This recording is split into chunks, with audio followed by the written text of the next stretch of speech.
Step one more inch, and you'll regret it. That's all I said. She froze mid-stride, one high heel buried in my damp lawn, clipboard trembling in her manicured hand.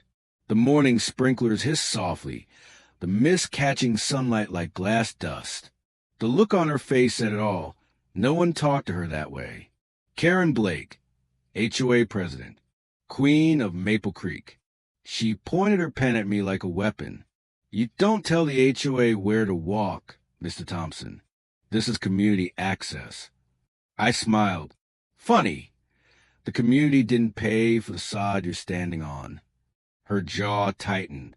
Without another word, she waved at her driver. The silver SUV rolled forward, straight across my lawn, carving black tire marks into the wet grass. I didn't shout, didn't chase, just watched the mud flick across her fenders and thought, that's the last time she crosses that line. When the car vanished around the corner, I knelt, pressing my hand into tire tracks like I was measuring a wound. All right, I murmured to the earth. If the HOA wants a shortcut, I'll give them one they'll never forget. That's when everything changed, because my next move was revenge. It was engineering. The SUV had rolled to a stop like it owned the street. Out stepped Karen Blake. 49, polished hair, pearl earrings, posture sharp enough to cut glass. Not just a neighbor, a monarch, the self-appointed ruler of Maple Creek. President, judge, jury, and executioner of neighborhood standards.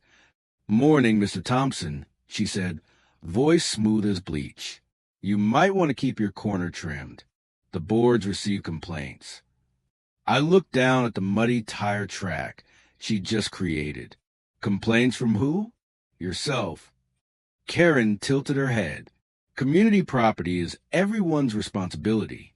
Then, to make her point, she stepped right back onto my grass, heels sinking, waving her driver forward again. The SUV's tires chewed through my lawn a second time. I said nothing, just watched, calculating. People like Karen only understand consequences when they're permanent. That evening, I found a notice taped to my mailbox, violation, improper ground maintenance. Fine, $150. Signed by President Blake herself. It wasn't a warning. It was a declaration. And if Karen Blake wanted a war over grass, she just picked the wrong electrician to mess with. 3 days later, another envelope appeared under my door. No stamp, no return address, just the HOA logo printed in smug blue ink. Remove the unauthorized barrier within 48 hours or face community action. I didn't even have a barrier. Not yet, but that letter told me everything. Karen was already planning her next move before I'd even made mine.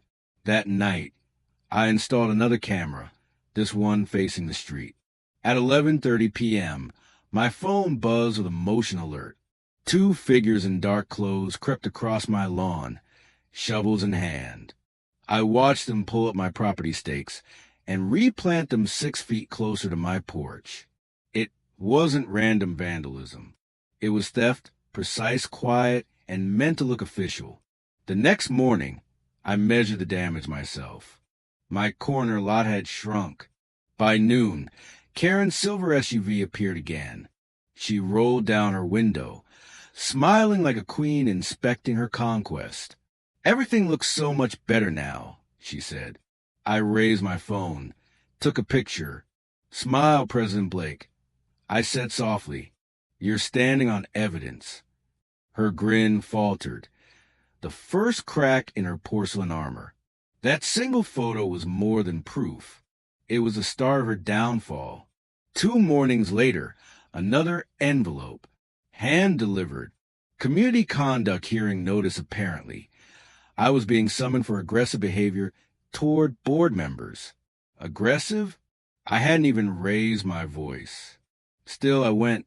The HOA clubhouse smelled like printer ink, perfume, and arrogance. Karen sat in the center of a long table, flanked by 3 board members who looked more like backup singers than officials. Mr. Thompson, she began sweetly. Your behavior has created tension within our community. Several residents have complained about your hostility. I leaned forward. You mean the residents who keep driving through my yard? A murmur rippled through the room. Her smile stiffened. If you continue to make false accusations, she said, the board will consider disciplinary action, including suspension of neighborhood privileges. I chuckled. You mean like owning my house? Her voice went cold. Enjoy your little patch of grass while you can, Mr. Thompson. The HOA always wins. I stood and walked out. No words left to waste. But as the door closed behind me, something clicked. I wasn't going to fight her with anger. I'd fight her with precision. That night, I pulled out my old electrician schematics, and revenge started to look a lot like a blueprint. Saturday morning, I drove to Tony's Hardware. The bell over the door jingled. The smell of metal and sawdust hit like memory. Marcus. Tony grinned from behind the counter. Haven't seen you since you retired. What are you fixing now? Boundaries, I said. He raised a brow. That bad, huh? Worse. You got motion sensors, floodlights, weatherproof wiring. Tony chuckled. You planning a party or a war? Maybe both. By noon, my truck bed was full, lights, steel posts, conduit pipes, and more cable than most small shops. I spent the entire day digging, wiring, testing. Every line hidden beneath the soil, every connection clean and sealed. By nightfall, my yard looked untouched. But beneath it was a circuit, designed for one purpose: to teach trespassers a lesson in illumination. 7:05 a.m. sharp. Karen's SUV turned the corner. The tires touched my grass. Click. The ground erupted in white light, motion sensors firing in a chain reaction. Karen slammed the brakes, shielding her face. I lifted my coffee. Morning, President Blake. I called. Beautiful day for boundaries. But the lights were just the opening act. The real surprise was buried deeper. She rolled down her window, voice sharp and echoing. You think this is funny, Marcus? I sipped my coffee. Just safety lighting, ma'am. Fully HOA compliant. Her eyes flicked to the red camera light, blinking by my mailbox. For the first time, I saw something new in her: uncertainty. The next morning, another ping. Motion alert. Karen, dressed in black workout clothes, was on my lawn, kicking the motion sensors like a furious mime. She didn't know the camera had night vision. I uploaded the clip to the neighborhood group chat with single caption, testing the HOA's new morning fitness program. By lunchtime, half the community had seen it. The comments? Ruthless. At 5 p.m., a city inspector knocked on my door. Clipboard. Nervous smile. Anonymous complaint, he said. Something about illegal electrical installations. I grinned. Come on in. I'll show you what legal looks like. When I saw who'd signed the inspection order, I realized this wasn't about lights anymore. It was about power. The inspector looked uneasy. Khaki shirt, city badge, clutching his clipboard too tightly. Mr. Thompson, he muttered, we've received a report that you're running commercial-grade wiring without a permit. Low voltage, I said. 30 volts max. You can test it yourself. He crouched, pressed his meter to the line, blinked. Fully compliant. He frowned. Well, seems fine. You play golf, Inspector? I asked. He froze. What's that supposed to mean? Just curious. I've seen you at Millbrook Country Club, the one managed by Derek Whitmore. His pen stopped. Derek Whitmore, Karen's husband, HOA treasurer, city contractor. The inspector's face went pale. He stood up too quickly, muttered something about follow-up checks, and left. When his truck disappeared, I finally looked down at the signature. D. Whitmore. It wasn't just favoritism. It was corruption, wrapped in city stationery. That night, I sat at my kitchen table, logging every detail. Times, names, footage, everything. The war had officially begun.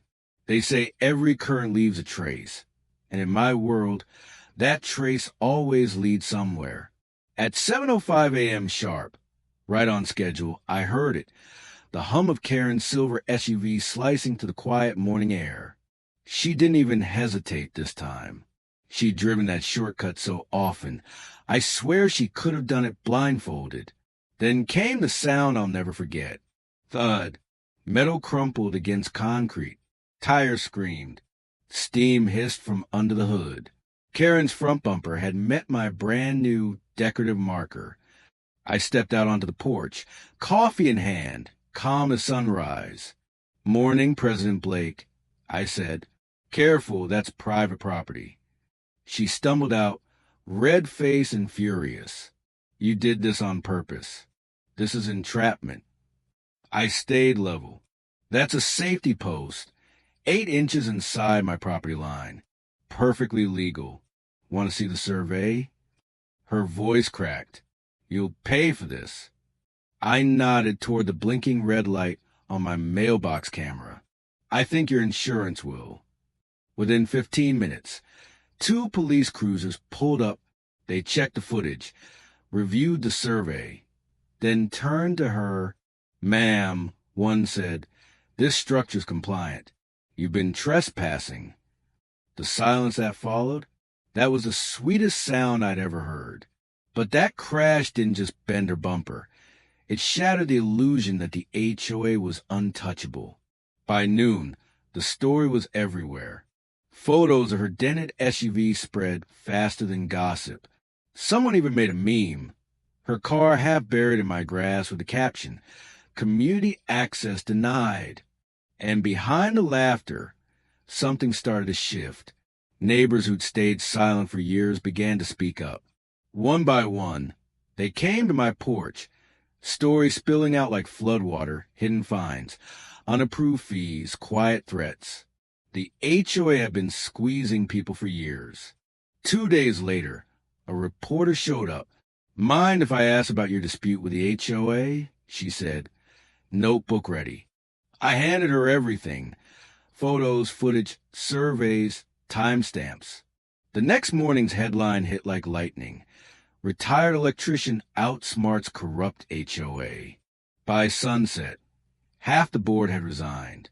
Derek Whitmore, Karen's husband and the HOA treasurer, suddenly went on leave from his city contracts. The office went dark. That night, for the first time in months, my yard felt peaceful. Not because I'd won, but because the truth had finally done what I couldn't: shut her down. But the peace didn't last long. Her downfall unearthed something far uglier. Investigators discovered that Derek Whitmore had been falsifying property surveys across multiple neighborhoods. Entire blocks had been redrawn, stealing inches, feet, even yard from homeowners who never knew. What started as a feud over grass had turned into a city-wide scandal. Over a dozen families came forward with the same story: bogus fines, fake maintenance fees, vanishing funds. The HOA collapsed under its own weight. Karen disappeared. Her house went to auction, sold without ceremony. Out of the wreckage, something new took root. A few of us, the ones she tried to intimidate, started meeting in my garage. We called it the Homeowner Justice Fund. Every month, we helped someone else fight back against bad boards, crooked developers, or small-town power games. Sarah planted a ring of red roses around that concrete post, bright, defiant. She called it the line that fought back. Every time I saw it, I remembered this was never about revenge. It was about fairness. Months later, on a quiet Sunday morning, a soft knock echoed on my door. 3 gentle taps, nervous, not demanding. A young woman stood there, clipboard hugged to her chest. Mid-20s, clean blazer, polite smile. "Hi, Mr. Thompson. I'm Lena Perez, the new HOA chair. I raised an eyebrow. Didn't know we still had an HOA. She laughed. Barely. We rebuilt it. Transparent rules, open votes, no power games. You're kind of a legend around here. People call that post of yours the marker. I looked past her at the corner of my lawn. Sunlight glinting off the plaque. Roses blooming around it. For the first time, it didn't look like a barrier. It looked like peace. I handed her a mug of coffee. You seem like someone who'll do things right. Just remember one rule, Lena. Respect boundaries. They're what keep good neighbors standing. She nodded, relief softening her face. As she walked away, Sarah joined me on the porch. Think we can finally relax now? She asked. I smiled at the marker. Yeah, the line's holding. Some lines don't divide people. They protect what's worth keeping. A year later, that post still stands. Weathered, cracked, but strong. The roses have grown thick, roots gripping the soil like they were born there. The neighborhood's different now. Kids play where arguments used to happen. Neighbors wave instead of whisper. Every family we've helped send me a photo, a small post in their yard with the same plaque. Private property. Please respect boundaries. I kept the footage of that first morning. Karen's SUV crossing the line. The crash. The look in her eyes when she realized she'd lost. I don't rewatch out of spite. I keep it as proof that silence gives power to bullies and that boundaries, once defended, can inspire others to stand tall too. Now, when new families move in, they stop by that marker and read it aloud. And I smile because the message still holds. Justice doesn't always come from a courtroom. Sometimes it's poured by hand. 5 feet deep, set in concrete, built to last forever. So if you've ever had to stand your ground against something unfair, no matter how small, this story's for you. Because justice doesn't always wear a badge. Sometimes it wears patience. Drop a comment below. Tell me what line you've had to protect in your own life. And don't forget to like, share, and subscribe. Not just for me, but for every underdog who refused to be silenced.